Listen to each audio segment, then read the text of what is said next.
Kita akan melihat satu bagian firman Tuhan dari Hakim-Hakim pasal 16 ayat yang ke-28.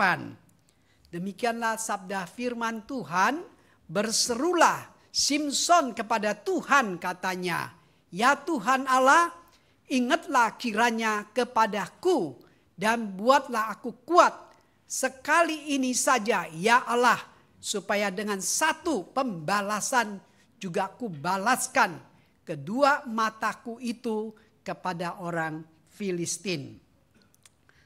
Malam hari ini kita membahas tema yaitu doa Simson, ya, bukan doa Salomo, ya.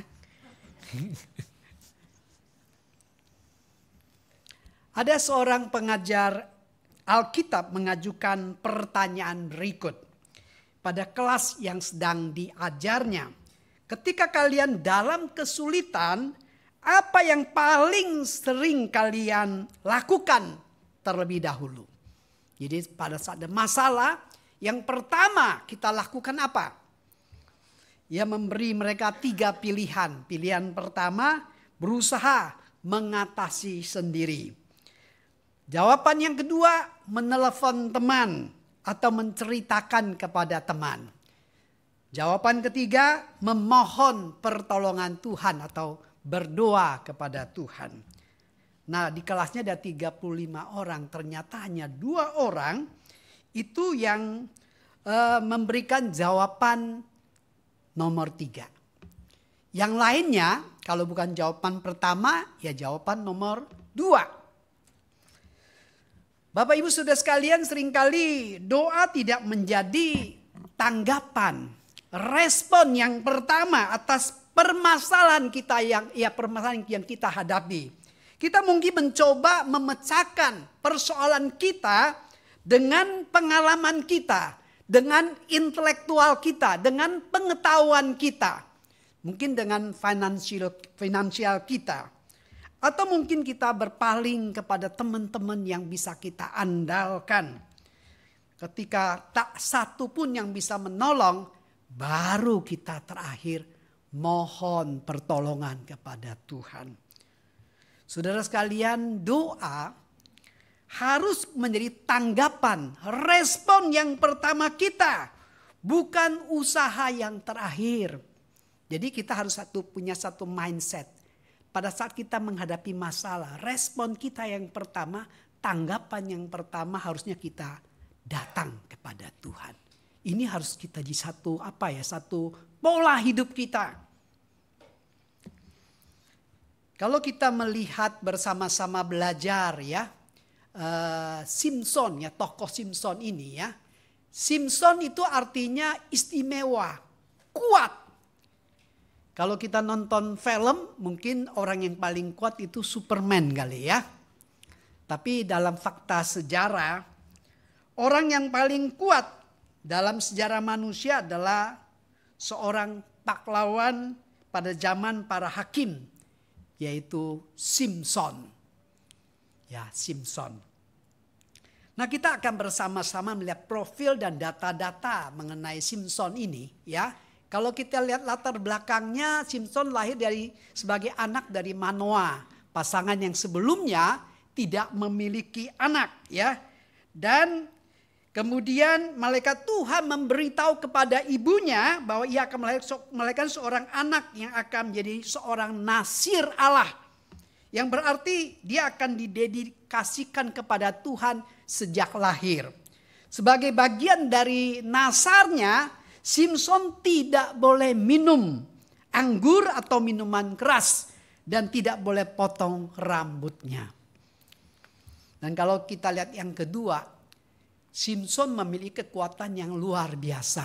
Ya, Simson dikenal karena kekuatan fisik yang luar biasa, yang berasal daripada rambutnya yang tidak pernah dipotong ya. Beberapa prestasi yang menunjukkan kekuatan yang luar biasa, yaitu dia membunuh seekor singa dengan tangan kosong ya.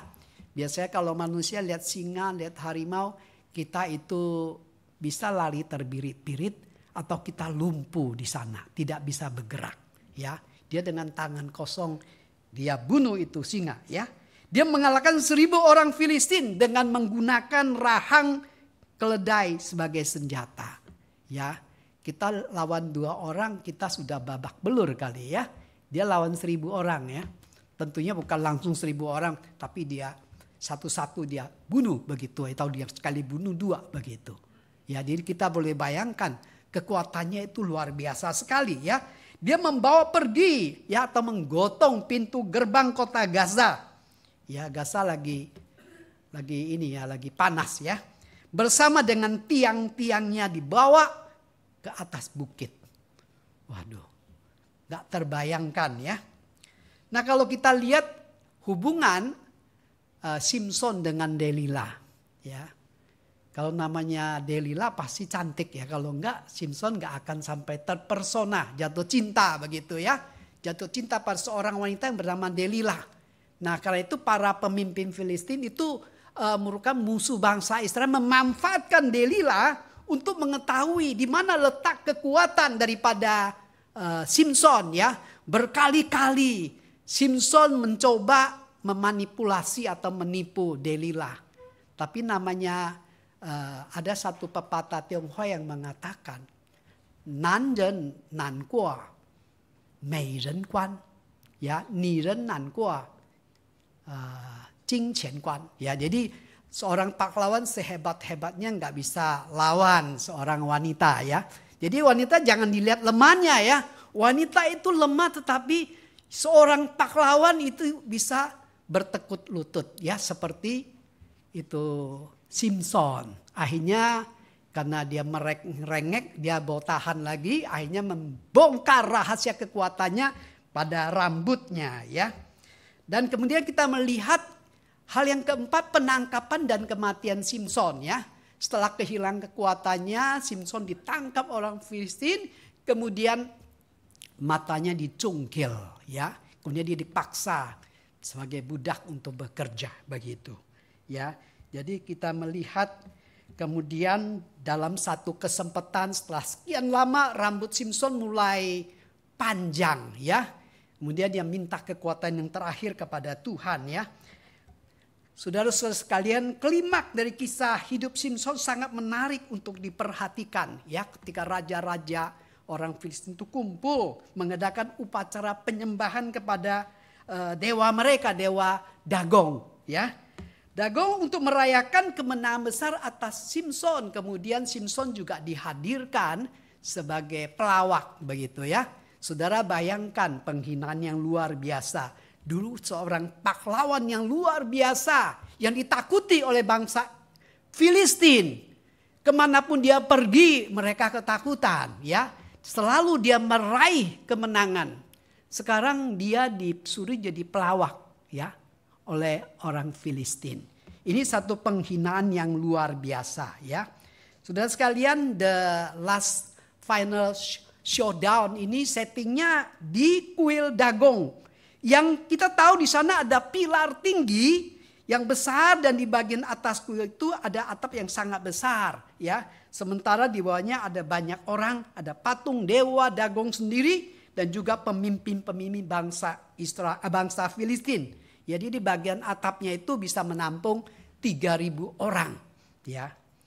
Jadi jika ada sesuatu waktu yang tepat untuk membunuh orang Filistin, inilah waktu yang paling tepat ya. Dan kita tahu kemudian Simson meminta seorang anak untuk menuntun dia untuk mendekati tiang-tiang besar itu ya. Dan sesudah ditemukan posisi yang terbaik, berserulah Simson, berdoalah Simson kepada Tuhan. Di ayat 28, di dalam terjemahan aslinya, Allah yang berdaulat, ingatlah aku, tolong kuatkan aku sekali ini saja, supaya lewat satu pukulan terakhir ini, aku bisa membalaskan dendam kepada orang Filistin demi kedua mataku. Nah, kita akan melihat dari doa daripada Simson. Apa yang bisa kita pelajari?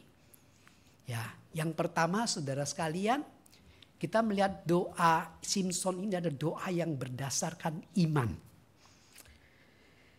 Satu bagian yang seringkali dibaca dengan sebagai urusan pembalasan dendam pribadi. Tapi sebenarnya ada tempat di mana justru Simson sedang melakukan tindakan iman. Mengapa demikian? Karena meski di bagian ini kita tidak membaca ada perkataan tentang menyelamatkan orang Israel.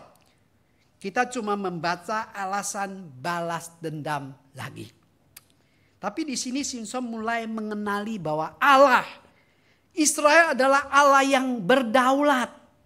Sekali lagi setting ini dia berdiri di kuil dewa Dagong. Dan dia mengatakan Allahku yaitu Yahweh yang berdaulat. Di sini kita melihat Simson yang berbeda. Simson yang sebelumnya selalu bertindak duluan, mengira kekuatannya adalah kekuatan dirinya setelah berhasil membunuh orang, menghancurkan orang, mengalahkan orang Filistin.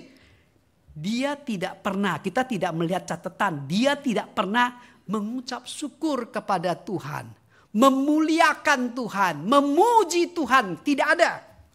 Kita dapat melihat di dalam Ibrani pasal 11 ayat 32, 34 sampai 34. Dan apakah lagi yang harus aku sebut? Sebab aku akan kekurangan waktu apabila aku hendak menceritakan tentang Gideon, Barak, Simson, Yefta, Daud dan Samuel dan para nabi.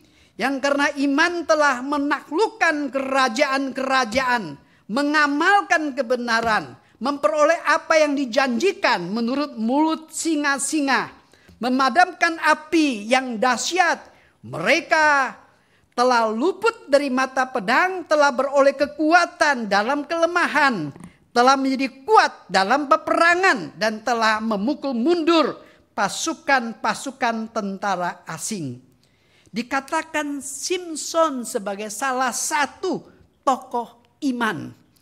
Dan dari seluruh kisah Simson, cuma di bagian inilah Simson bisa dilihat sebagai orang yang sedang menunjukkan imannya, yaitu doanya di dalam pasal 16 ayat yang ke-28 itu, ya.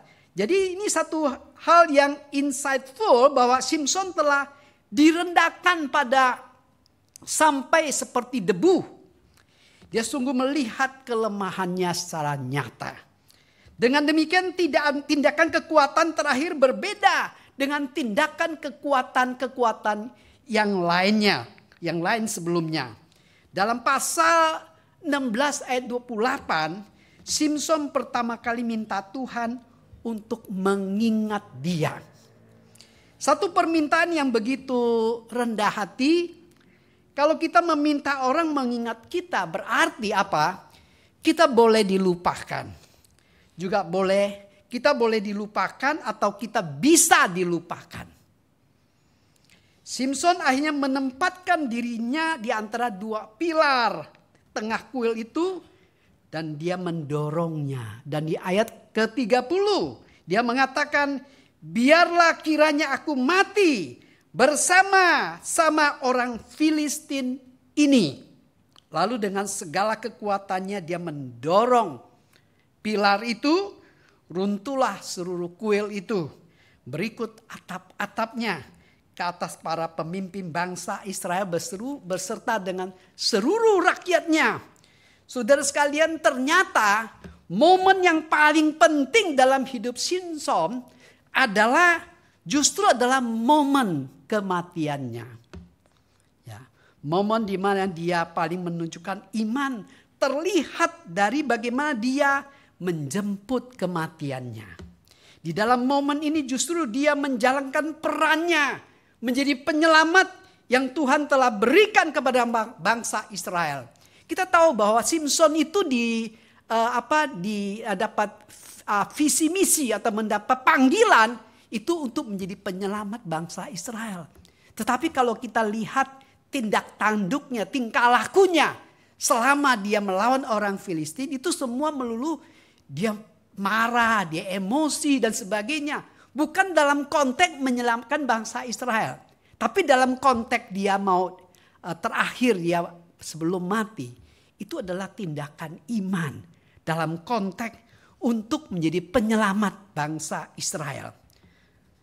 Saudara sekalian, di sini kita lihat yang ditonjolkan bukan kekuatan rambutnya, bukan. Melalui iman Simson mampu melakukan sesuatu yang jauh lebih besar dibanding apapun yang pernah diperbuatnya dalam masa kebodohannya itu. Saudara sekalian, seorang bintang film, saudara kenal Chuck Norris, seorang aktor dan ahli bela diri yang memberikan penghormatan kepada ibunya pada ulang tahun beliau yang ke-100 ya. Dengan menceritakan peranan besar sang ibu dalam transformasi rohani yang dialaminya. Ya, dia mengatakan ibu telah menjadi teladan dalam ketekunan dan imannya. Dia mengatakan mamanya membesarkan 3 putra seorang diri pada masa depresi besar. Melewati kematian 2 orang suami. Seorang putra tiri, dan cucu-cucu serta bertahan menjalani banyak operasi. Chuck Norris bersaksi, ibuku selalu berdoa untukku sepanjang hidupku. Dalam susah maupun senang, bahkan saat saya hampir tersesat dalam pergaulan di Hollywood. Ibu yang terus berdoa, menopang saya dengan doa. Dia terus beriman sehingga saya bisa tetap bertahan. Doa-doa yang dipanjatkan sang ibu dengan penuh iman telah menuntun Chuck kepada keselamatan. Juga istrinya yang takut akan Tuhan. Dengan tekun beliau berdoa bagi putranya. Dan Allah mendengarkan doa daripada ibunya. Doa-doa kita tidak selalu dijawab seperti apa yang kita inginkan. Jadi kita tidak dapat memakai doa seperti tongkat sihir. Meski begitu Yakobus meyakinkan kita bahwa doa orang benar bila dengan yakin didoakan sangat besar kuasanya. Doa orang benar bila dengan yakin didoakan sangat besar kuasanya. Kita melihat yang kedua, ya. Kita melihat doa daripada Simson adalah doa yang bergantung pada anugerah Tuhan. Simson meminta, kuatkanlah aku sekali ini saja. Simson sadar bahwa kekuatannya tidak berasal dari dirinya sendiri, melainkan dari Allah. Simson tahu bahwa sekalipun rambutnya mulai tumbuh, dan dia tidak lagi mengandalkan kekuatan yang datang dari rambutnya. Atau menaruh harapan pada dirinya. Simson menyadari bahwa kekuatannya berasal daripada Allah. Kuasa itu bukan miliknya, melainkan milik Tuhan. Dan dia berhak memberi atau mengambilnya kembali kapan saja. Karena itu sewaktu Ayub kehilangan segala-galanya, dia berkata, dengan telanjang aku keluar dari kandungan ibuku. Dengan telanjang juga aku kembali ke dalamnya. Tuhan yang memberi, Tuhan yang mengambil. Terpujilah nama Tuhan. Bapak Ibu Saudara sekalian, ada pengakuan atas ketergantungan akan anugerah Tuhan. Saudara sekalian, apa sih pencobaan yang paling besar yang dialami oleh Simson? Pencobaan yang paling besar bukan Delila, bukan masalah godaan, tapi godaan yang paling besar, dosa yang paling besar adalah dia mengandalkan diri sendiri, tidak mengandalkan anugerah Tuhan. Saudara sekalian, kalau seseorang sadar bahwa semua yang dia miliki itu berasal daripada Tuhan, itu anugerah Tuhan. orang ini hidupnya berbeda. Tapi pada saat kita merasa ini kekuatan saya, ini kemampuan saya, ini kehebatan saya, berarti kita mengandalkan diri sendiri. Ini yang terjadi pada Simson. Dia mengandalkan dirinya, dia merasa dirinya hebat. Itu dosa yang paling besar. Dosanya bukan karena dia, bukan karena Delila, bukan, ya. Tapi pada dirinya yang bergantung pada kekuatan diri. Tidak bergantung pada anugerah Tuhan. Ya. Saat dia direndahkan, matanya buta, dia tidak bisa apa-apa lagi. Dia baru sadar semuanya itu adalah anugerah Tuhan. Semua dari Tuhan. Saudara masih ingat lagu ciptaan Pendeta Rahmiati? Semua karena anugerahnya. Ya. Bukan karena kebaikanmu, bukan karena fasih lidahmu, bukan karena kekayaanmu kau dipilih, kau dipanggilnya. Bukan karena kelebihanmu, bukan karena baik rupamu, bukan karena kecakapanmu kau dipanggil, kau dipakainya. Bila engkau dapat itu karenanya, bila engkau punya semua daripadanya, semua hanya anugerahnya diberikannya pada kita. Semua anugerahnya bagi kita bila engkau dipakainya. Biar kita selalu camkan, sadar bahwa semua yang kita miliki adalah anugerah Tuhan.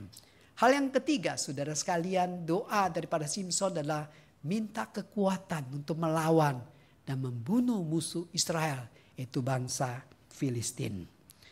Nampaknya isi doa Simson terlihat seolah-olah motivasi Simson adalah membalas dendam pribadinya sendiri.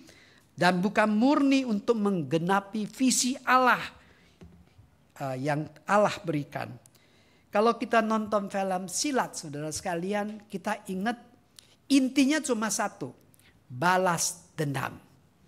Papa saya dibunuh, saya latih silat lebih lihai. Ya. Dan melampaui musuh saya bunuh itu musuh saya. Ya. Selalu itu intinya cuma satu, balas dendam begitu. Ya.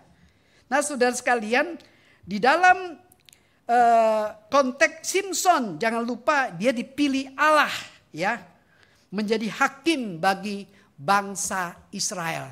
Dan dia dipilih Allah untuk mengalahkan bangsa Filistin yang menjajah bangsa Israel.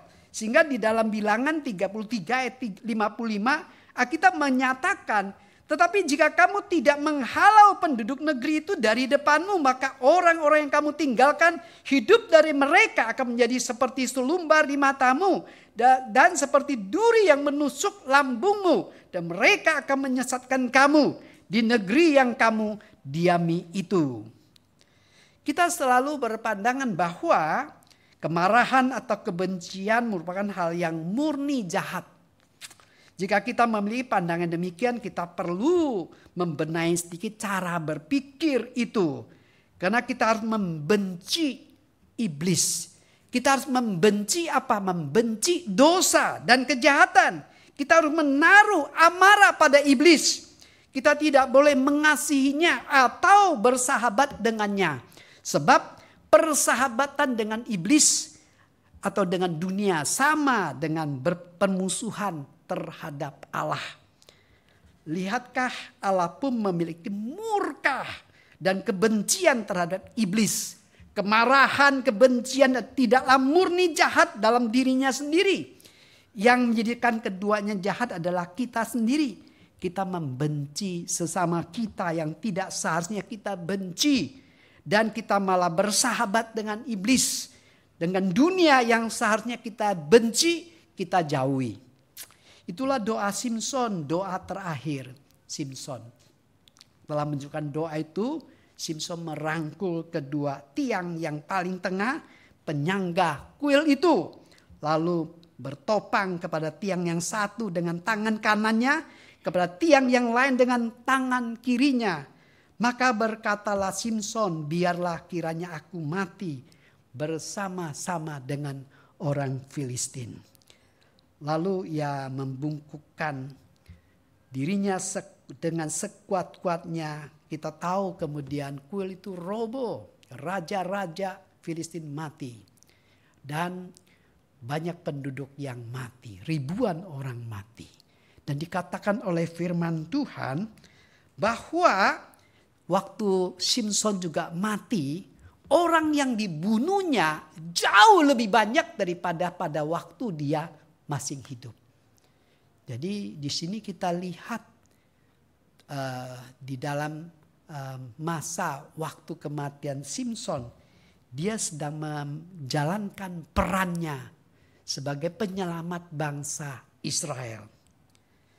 Bapak Ibu Saudara sekalian, kita berdoa minta kekuatan dari Tuhan untuk menghadapi musuh-musuh kita. Musuh kita adalah kuasa iblis, kita harus mengalahkan iblis. Di dalam 1 Petrus pasal 5 ayat 8 mengatakan, sadarlah, berjaga-jagalah. Lawanmu si iblis berjalan keliling sama seperti singa yang mengaum-ngaum dan mencari orang yang dapat ditelannya. Paulus menyatakan bahwa perjuangan kita bukan melawan darah daging, tetapi pemerintah dan penguasa udara. Kita harus minta kekuatan dari Tuhan untuk mengalahkan musuh kita iblis. Kita tidak sanggup mengalahkannya tanpa pertolongan Tuhan. Sekalipun Simson adalah orang yang hawa nafsunya besar, melanggar sebagai seorang nazir, emosional, tapi ketika ia penuh dengan Roh Allah, ia mau bertobat, sebagai harga yang harus dibayarnya, doanya dijawab oleh Tuhan dengan luar biasa. Saudara sekalian, Simson tahu bahwa dia sangat tidak layak untuk berdiri memohon pertolongan Tuhan. Dan Allah untuk itu terakhir sekali, Simson tahu betapa berdosanya dirinya. Akan tetapi walaupun Simson tahu betapa besar dosa yang diperbuatnya, dia tahu bahwa kasih Allah jauh lebih besar dibandingkan dengan semua dosanya. Simson tahu bahwa Allah pernah meninggalkan dia ketika rambutnya dicukur. Tapi Simson percaya bahwa Allah tidak pernah benar-benar meninggalkan dia. Simson percaya bahwa Allah mengasihinya. Bapak Ibu Saudara sekalian, kehidupan Simson mengajar kita akan pentingnya mengandalkan kekuatan Allah, mengandalkan Tuhan, bukan kekuatan kita pribadi. Mengikuti kehendak Allah, bukan kemauan kita yang keras kepala. Mencari hikmat Tuhan, bukan mencari akan pengertian kita pribadi. Kejatuhan orang-orang hebat di Alkitab mengingatkan kita untuk selalu waspada. Tidak ada orang yang paling kuat di dunia. Banyak contoh tokoh-tokoh Alkitab jatuh karena merasa dirinya hebat. Daud pernah jatuh, Musa pun pernah jatuh. Seperti peringatan bacaan Alkitab hari ini, siapa yang mengira dirinya berdiri teguh, hendaklah berhati-hati. Tidak seorang pun dari kita yang dapat mengira bahwa kita tidak mungkin jatuh. Jadi setiap kita tidak imun dengan jatuh dalam dosa. Karena itu berjaga-jagalah dan berdoalah. Doa merupakan sarana kasih karunia Tuhan. Sebagaimana firman Tuhan mengatakan, barang siapa yang berseru kepada nama Tuhan akan diselamatkan. Doa juga menjadi ekspresi daripada kerendahan hati, di mana kita menyerahkan diri serta jalan-jalan kita untuk senantiasa dipimpin oleh Roh Allah. Doa menjadi sarana rahmat Tuhan yang sangat kita perlukan di tengah-tengah dunia yang penuh dengan ujian, pencobaan, dan persoalan. Berdoa setiap hari kepada Bapa untuk melindungi kita daripada pencobaan. Kalau pencobaan datang, kita berdoa Tuhan memberikan kita kekuatan untuk tetap bertahan dan mengalahkan pencobaan tersebut. Berdoa kepada Tuhan supaya kita dimampukan melakukan perkara-perkara rohani. Percayalah, doa orang yang benar didoakan dengan yakin sangat besar kuasanya.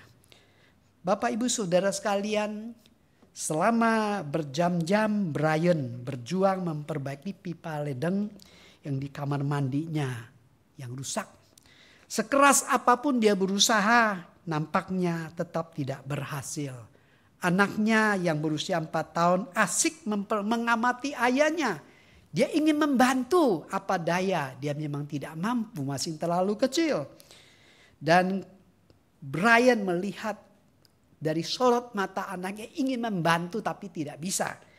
Maka dia menatap anaknya sambil berkata, tolong berdoalah. Maka anak itu mulai berdoa, dia tidak tahu apa yang harus didoakan. Dia ingat yang biasa dia doa setiap malam, yaitu dia mulai berdoa ya. Ya Allah, berkati ayah, berkati ibu, berkati Sarah kakaknya, berkati Yulia kakaknya. Amin. Kemudian Brian berusaha lagi melakukan yang terakhir kali.